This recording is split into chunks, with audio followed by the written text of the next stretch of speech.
గురువుగారు ఇప్పుడు ఫిబ్రవరి 15న మహాశివరాత్రి వస్తుంది గదా! అవును. అయితే మహాశివరాత్రి రోజు ఈ సంవత్సరం యొక్క స్పెషాలిటీ ఏంటి? అంటే ఈ సంవత్సరం ఎలా శివుడికి పూజ చేయాలి? మనం శివునికి దగ్గరగా ఎళ్ళాలి అంటే? ఒకటేనమ్మా.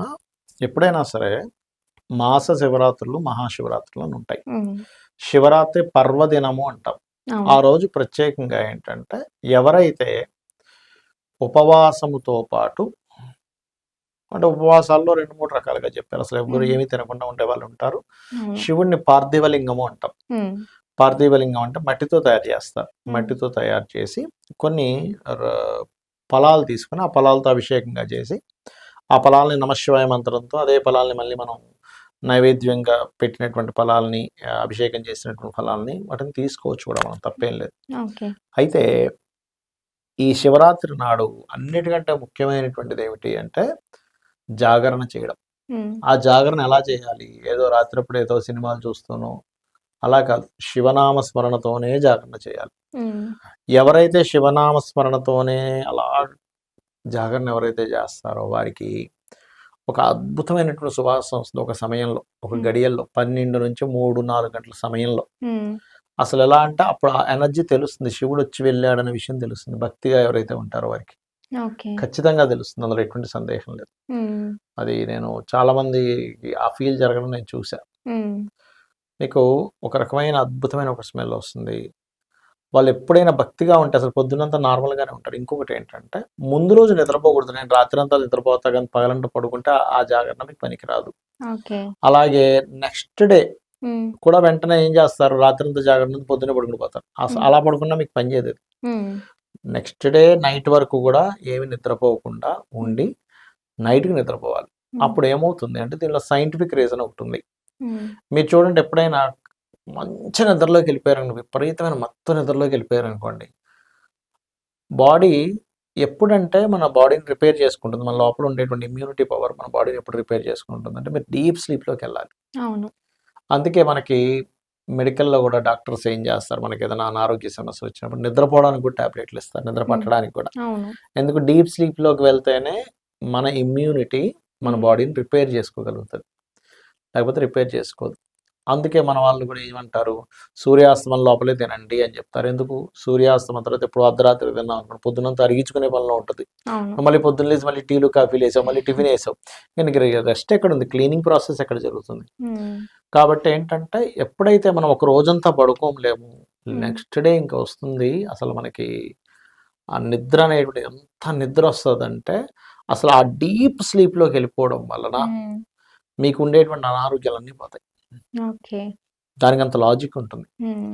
అలాగే ఆ రోజు రాత్రంతా కూర్చొని లింగోద్భవ కాలము అంటారు. రాత్రి 12 గంటల సమయంలో గూడా అభిషేకం జేస్తారు. హ్మ్. ఇంకొంతమంది ఏదో ఒకటి ఆట ఆడుకుంటే బావుంటుంది కదా! అంటే, మన వాళ్ళేం జేస్తారంటే కొంతమంది మనకి ఈ పాము హ్మ్. ఇవుంటాయి జూసారా? దాన్నేమంటారు? కైలాసం. కైలాస ఏదో అంటారు దాన్ని. అవును. ఆట పేరు నాకు మర్చిపోయా, గుర్తు కైలాసమే రావట్లేదు. అంటారు. ఆట అది పేరే. ఆడతారు. ఎందుకు హ్మ్. ఆడతారంటే, మన లైఫ్ యొక్క పరమార్థం ఆ ఆటలో అర్థమవుతుంది. హ్మ్. అంటే నీకు లైఫ్ అంతా అలాగే వెళ్ళిపోదు. అప్పుడప్పుడు నిన్ను పాము మింగుతుంది. హ్మ్. మళ్ళీ నిచ్చెనుంటుంది. అంటే లైఫ్‌లో అప్ అండ్ డౌన్స్ ఉంటాయి. నీ జన్మజాతకంలో ఏదైతే నీకు అప్ అండ్ డౌన్స్ ఉండాలో, శివనామ స్మరణతో నువ్వు అది ఆడడం వల్ల, ఆ రూపంలో నీకు ఆ దోషం పోతుంది. శివుడిని ఓకే. తలుచుకుంటూ ఆట అంటే ఆడడం వల్ల. ఆ రోజు ఆడడం వల్ల హ్మ్. శివరాత్రి రోజు. శివరాత్రి రోజు శివుడిని తలుచుకుంటూ వేయాలి. ఓం నమః శివాయ, ఓం నమః శివాయ, ఓం నమః శివాయ. అంటే హ్మ్. నీకు ఒకవైపు నీకు తెలియకుండానే కర్మ ఇంకో రూపంలో పోతుంది. ఇప్పుడు హ్మ్. ఎవరైనా బాగా భగవంతుడిని నమ్ముకుంటే ఏమవుతుందంటే, వాడికి స్వప్న రూపంలో పోతాయి కొన్ని దోషాలు. అవును. స్వప్నంలో ఏదో యాక్సిడెంట్ అయినట్టు వస్తది. హ్మ్. అంటే నీకు జరగాల్సినటువంటిది స్వప్న రూపంలో అయిపోయింది. హ్మ్.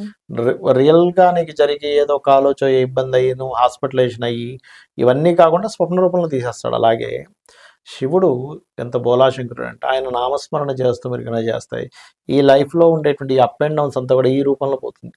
ఓకే. అర్థమైందమ్మా? హ్మ్. అలా ఏంటంటే ఆ రోజు ప్రత్యేకంగా ఏంటంటే ఒకటి అర్థం చేసుకోవాలి. ఈరోజు నేను చేసేటువంటి పూజ, అది జాగరణ ఏవైతే ఉన్నాయో హ్మ్. ఖచ్చితంగా జన్మరాహిత్యాన్ని ఇస్తాయి. అంటే నువ్వు ఎన్నో జన్మలెత్తి, ఇప్పుడు మనకు తెలీదు గానీ కొన్ని వందల, వేల జన్మలెత్తుంటాం ఇప్పటికి. అవును. మనకు గుర్తుంటే మనం బతకలేం ఫస్ట్. అన్ని హ్మ్. అయ్య బాబోయ్! అన్ని జన్మల్లో అంతమంది మనుషులు గుర్తుకొస్తే మనం ఇదిగా ఉండలేం. హ్మ్. ఉన్న ఒక్క రిలేషన్‌కే మనం ఇదైపోతుంటాం. అమ్మో! అవును. భార్య, పిల్లలు అనుకోని. ఇంక అంతమంది నువ్వెన్ని జన్మలెత్తావో తెలీదు కదా! కాబట్టి ఏంటంటే మనకి మన సనాతన ధర్మంలో ఉన్నటువంటిది ఏంటంటే మన లైఫ్ని ఇక్కడి నుంచి నువ్వు పై దీనికి వెళ్ళాలి, ఎంతసేపు ఇలాగా తిరుగుతూ కాదు. ఎందుకంటే అన్ని జన్మల కంటే నరజన్మ దుర్లభం అంటారు, చాలా గొప్పది. మోక్షాన్ని పొందేటువంటి జ్ఞానము కేవలం మనుష్య జన్మకే ఉంటుంది, వేరే జన్మలకి ఏమి ఉండదు. వాటికి ఏం తెలియవు. అసలు జ్ఞానం ఉండదు, ఏమనేది తింటుంది, పడుకుంటుంది, మైథునం చేస్తుంది, అంతే, అంతకుమించి ఇంకేముండదు. అది బాగుంది కదా అనుకుంటారు కొంతమంది. కానీ నువ్వు మోక్షాన్ని ఎప్పుడు పొందుతావు అది బాగుంది అనుకుంటే? అలా ఎన్ని జన్మలు ఎత్తుతావు? ఇప్పుడు చిన్న ఎగ్జాంపుల్, ఒక చేము ఉందనుకోండి, దానికి దాహం వేసింది, మనకు వాటర్ కావాలంటే బాబు కొంచెం వాటర్ తీసుకురంటే తెస్తుంటే తాగుతుంది. చీమకి ఎలా తాగుతుంది చెప్పండి? అసలు అది ఎక్కడ దొరకాలి దానికి నీళ్లు, దానికి ఫుడ్ ఎక్కడ దొరకాలి? మీకు ఫుడ్ కావాలంటే జొమాటో ఆర్డర్ పెడితే వస్తుంది, లేకపోతే ఇంటికి వెళ్తే తింటారు, డబ్బులు ఉంటే షాప్కి వెళ్తే కొనుక్కుంటారు, హోటల్కి వెళ్తే తింటారు. కానీ అది ఎక్కడ నుంచి తింటుంది ఫుడ్ కావాలంటే? దానికి దొరికితే కానీ తినదు. ఒకసారి దొరికితే సేమ్ ప్లేస్లో అక్కడే దొరుకుతుందని రూల్ లేదు. దాని ప్రయాణం జరుగుతూ ఉంటుంది. ఎప్పుడు ఏదొచ్చి ఆ చేమని ఏ బల్లి వచ్చి తినేస్తుందో తెలియదు, ఎప్పుడు ఆహారం దొరుకుతుందో దొరకదో తెలియదు. ప్రతి జీవి కూడా తనకంటే పై జీవి యొక్క భయంతోనే బ్రతుకుతూ ఉంటుంది తెలుసా. అడవిలో కానీ ఎక్కడైనా కానీ పురుగులన్నీ బల్లుల భయంతో ఉంటాయి, బల్లులన్నీ ఇంకో దాంతో భయంతో ఉంటాయి, అవునా కదా? అట్లా ఏంటంటే ఒక చిన్న పక్షి, చిన్న చేప పెద్ద చేప, పెద్ద చేపని ఇంకా పెద్ద చేప తినేస్తున్నట్టుగా ప్రతిదీ భయపడుతూ దానికి ఆకలేసిన దప్పికేసిన అసలు ఎక్కడ దొరుకుతుందో తెలియని స్థితిలో తన జీవితాన్ని కొనసాగిస్తూ ఉంటుంది. దాని నుంచి ఎలా బయటపడాలో కూడా తెలియదు ఆ జీవికి. నామస్మరణ చేయాలి, భగవంతుడు అనేవాడు ఒకడు ఉన్నాడు, మనం ఆ నామస్మరణ చేస్తే మనం బయటపడతాం అనేది కూడా తెలియదు. అది కేవలం తెలిసిన జ్ఞానం ఏదైనా ఉంది అంటే మనుష్య జన్మే. ఈ మనుష్య జన్మల్లో కూడా ఇలాంటి పర్వదినములు వచ్చినప్పుడు కొంచెం చేసిన, ఒకసారి చేసిన 1000 సార్లు చేసిన ఫలితం, 1,00,000 సార్లు చేసిన ఫలితాలు వస్తూ ఉంటాయి ఈరోజు చేసి. కాబట్టి వాటిని మనం, ఇది చాలా ఇంపార్టెంట్. ఒక బంగారాన్ని ఎలా చూస్తాం, ఇప్పుడు మీకు ఒక తులం బంగారం అమ్మో 1,00,00,000 అయిపోయింది ఇప్పుడు అని చాలా జాగ్రత్తగా దాచుకుంటారు. అంతకంటే కొన్ని లక్షల రెట్లు గొప్పవి ఇవన్నీ కూడా పర్వదినాలు. మనం వాటి వాల్యూస్ తెలియక మనం సరే ఏం చేస్తాం, నిద్రపోయానంటాం, అర్ధరాత్రి ఎప్పుడో నిద్ర వస్తుంది నిద్రపోతాం. కానీ నువ్వు ఉండాలి అనుకుంటే అలాగైనా ఉండగలవు. నిష్టగా ఉండి చూడు, నీకు ఆత్మవిశ్వాసం పెరుగుతుంది. నేను అంత జాగ్రత్త ఉండగలిగినా అంటే ఏదో తెలియని ఒక ఫీలింగ్, నేను అది జయించాను, నేను అంత ఉపవాసం ఉన్నా అంటే అది జయించాను అనిపిస్తూ ఉంటుంది. చేసి నువ్వు జయించినప్పుడు నీ ఆత్మవిశ్వాసం పెరుగుతూ ఉంటుంది తెలుసా.